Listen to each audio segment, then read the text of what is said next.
when I read it in the dictionary, from the dictionary I had, spirit, the root word of spirit, broken down with breath, which they did say wind or air, and breath broken down or wind broken down is, oxygen, nitrogen, whatever the chemical makeup is.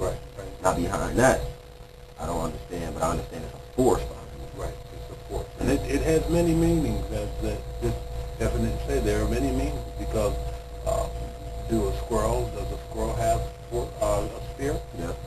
Why do you think? Because it's moving. It's motion. It's in motion. Okay. Does the wind have a spirit? It's moving. Right. It's in motion. So that's a good ruler. If it has motion, it has spirit. The spirit is force, and it's motion. Okay. So very good. We have defined that. Now here are some of the things that will be covered in this particular chapter concerning the spirit.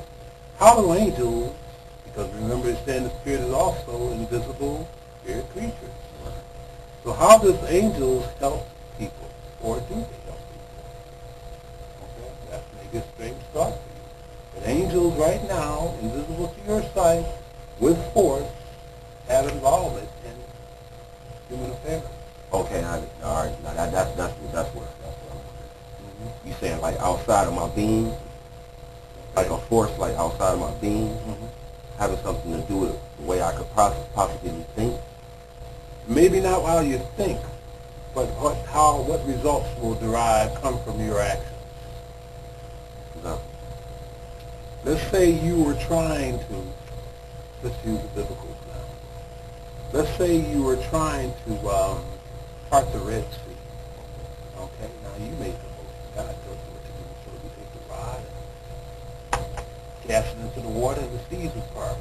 He didn't tell you all the other principles that would be involved, did he?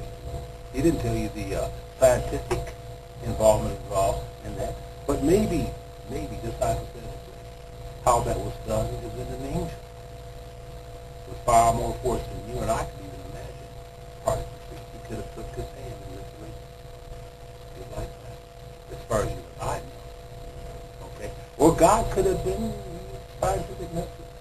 He could have caused some type of molecules to separate because they are different, just like oil and water don't mix, right? Are you serious about that?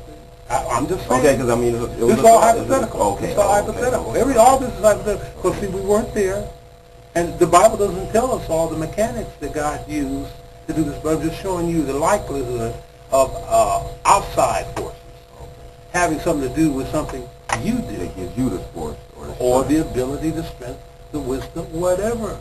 You see?